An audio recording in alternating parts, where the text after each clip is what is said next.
Assalamualaikum warahmatullahi wabarakatuh. Perkenalkan, nama saya Zulkifli Girisa dengan NIM 41423066. Nah, di sini saya akan menjelaskan tentang materi Islam, agama yang mencegah kekerasan dan ketidakmanusiaan dari mata kuliah Pendidikan Agama Islam oleh Prof.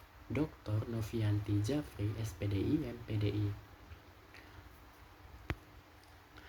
Nah, di sini kita akan membahas 4 poin. Yang pertama yaitu radikalisme.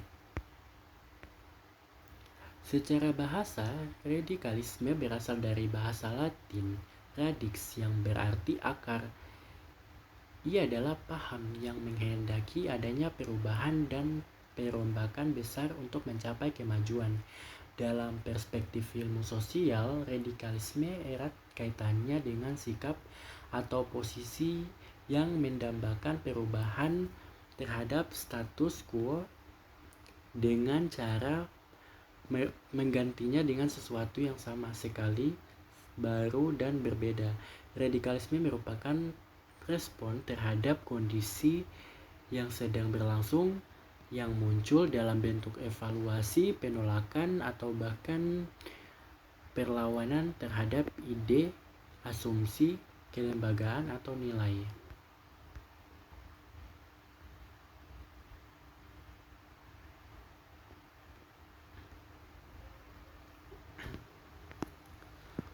Dalam bahasa Arab, kekerasan dan radikalisme disebut dengan beberapa istilah, antara lain ada al-unf, al-tataruf, al-gulu, dan al-irhab. Al-unf adalah antonim dari arif yang artinya lemah lembut dan kasih sayang. Abdul An-Nazar mendefinisikan al-unf dengan penggunaan kekuatan secara ilegal, main hakim sendiri untuk melaksanakan kehendak dan pendapat. Sekalipun kata ini tidak digunakan dalam Al-Quran, tetapi beberapa hadis Nabi Shallallahu Alaihi Wasallam menyebutkan baik kata al-unf maupun lawannya arif. Dari penggunaan kata tersebut dalam hadis-hadis tampak jelas bahwa Islam adalah agama yang tidak menyukai kekerasan terhadap siapapun, termasuk penganut agama yang berbeda. Sebaliknya, Islam adalah agama yang penuh dengan kelembutan. Sedangkan istilah radikalisme atau radikalisme, paham atau aliran yang radikal dalam politik, paham atau aliran yang mengingatkan perubahan atau pembaharuan sosial dan politik dengan cara kekerasan atau drastis. 3 sikap ekstrim dalam aliran politik. Ada ensiklopedia online Wikipedia membuat definisi yang lebih spesifik bahwa radikalisme adalah suatu paham yang dibuat-buat oleh sekelompok orang yang menginginkan perubahan atau pembaharuan sosial dan politik secara drastis dengan menggunakan cara kekerasan. Faktor penyebab radikalisme. Menurut Yusuf Al-Qaradawi, radikalisme disebabkan oleh banyak faktor, antara lain: yang pertama, pengetahuan agama yang setengah-setengah melalui proses belajar yang doktriner. Kemudian, literal dalam memahami teks-teks agama sehingga kalangan radikal hanya memahami Islam dari kulitnya saja, tetapi minim wawasan tentang esensi agama. Ketiga, tersibukkan oleh masalah-masalah sekunder seperti menggerak-gerakkan jari ketika tasyahud, memanjangkan jenggot, dan meninggikan celana sembari melupakan masalah-masalah primer. Keempat, yaitu berlebihan dalam mengharamkan banyak hal yang justru memberatkan umat. Kemudian radikalisme tidak jarang muncul sebagai reaksi terhadap bentuk-bentuk radikalisme yang lain seperti sikap radikal kaum sekuler yang menolak agama. Kemudian perlawanan terhadap ketidakadilan sosial, ekonomi, dan politik di tengah-tengah masyarakat. Radikalisme tidak jarang muncul sebagai ekspresi rasa frustasi dan pemberontakan terhadap ketidakadilan sosial yang disebabkan oleh mandulnya kinerja lembaga hukum. Kegagalan pemerintah dalam menegakkan keadilan akhirnya direspon oleh kalangan radikal dengan tuntunan penerapan syariat Islam. Dengan menerapkan aturan syariat, mereka merasa dapat mematuhi pemerintah agama dalam rangka menegakkan keadilan. Namun, tuntunan penerapan syariah sering diabaikan oleh negara-negara sekuler, sehingga mereka frustasi dan akhirnya memilih cara-cara kekerasan.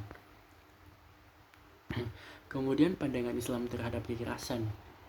Kekerasan adalah perbuatan yang bersifat memaksa dalam arti kata memaksakan kehendak dengan cara memerintah ataupun permohonan yang harus dilaksanakan atau wajib untuk dilaksanakan, dan apabila perintah itu tidak dilaksanakan maka ada konsekuensi atau tindakan-tindakan yang berupa kekerasan. Menurut khazanah Islam, kekerasan merupakan tindakan penganiayaan atau perbuatan zalim kepada orang lain yang dilarang. Dalam Islam, kekerasan sangat diharamkan. Mengapa demikian? Karena kekerasan merupakan suatu tindakan yang dapat menimbulkan fitnah. Tak hanya itu, kekerasan juga bisa menyebabkan perpecahan, permusuhan, dan hal buruk lain. Kita sebagai umat Islam sudah seharusnya menghindari dan mengatasi tindakan kekerasan ini sesuai dengan syariat Islam. Ada banyak sekali contoh dari tindakan kekerasan ini, antara lain pembunuhan, perkelahian, penyiksaan, dan lain-lain. Kekerasan tidak selalu tentang fisik. Banyak kejadian kekerasan yang terjadi di luar fisik. Contohnya, kekerasan lisan seperti menghina agama lain, kekerasan mental seperti merundung orang lain, dan mengucilkan. Allah sudah mengancam mereka yang melakukan tindakan kekerasan seperti yang terdapat dalam ayat berikut, yang artinya dan barang siapa yang membunuh seseorang mukmin dengan sengaja maka balasan ialah jahanam, kekal ia di dalamnya, dan Allah murka kepadanya dan mengutukinya serta menyediakan azab yang besar baginya.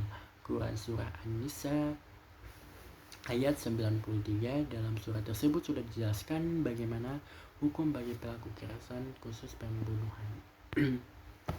Kemudian pandangan Islam terhadap ketidakmanusiaan. Tidak jauh berbeda dari kekerasan, ketidakmanusiaan juga merupakan salah satu tindakan yang keji. Dalam Islam, tindakan ini juga sangat diharapkan. Tindakan ini biasa bersifat menindas hak-hak manusia serta ketidakadilan terhadap satu sama lain. Contoh perilaku ketidakmanusiaan misalnya ketidaksetaraan gender, rasis terhadap perbedaan, tidak menampung dan menghargai suatu pendapat orang lain, dan masih banyak lagi. Ketidakmanusiaan ini sangat berdampak buruk bagi kehidupan bermasyarakat. Akibat dari perilaku ini adalah munculnya suatu permusuhan, bahkan perpecahan. Kita sebagai umat Islam sudah seharusnya menghindari dan mengatasi perilaku ini sesuai dengan syariat Islam. Perilaku ketidakmanusiaan ini juga telah disebutkan dalam ayat Al-Quran berikut. Sesungguhnya Allah tidak berbuat zalim kepada manusia sedikit pun, akan tetapi manusia itulah yang berbuat zalim kepada diri mereka sendiri. Quran Surah Yunus ayat 44. Berdasarkan surah di atas, perilaku ketidakmanusiaan juga merupakan suatu perbuatan zalim, yaitu perbuatan yang meletakkan suatu perkara yang bukan tempatnya. Di dalam Quran, Allah sudah mengancam akan memberikan siksaan yang kejam bagi mereka yang berbuat zalim. Baik, hanya sampai di situ dulu materi yang saya jelaskan. Apabila ada kurang dan salah kata mohon dimaafkan. Saya akhiri, terima kasih banyak. Wabillahi taufiq wal hidayah. Wassalamualaikum warahmatullahi wabarakatuh.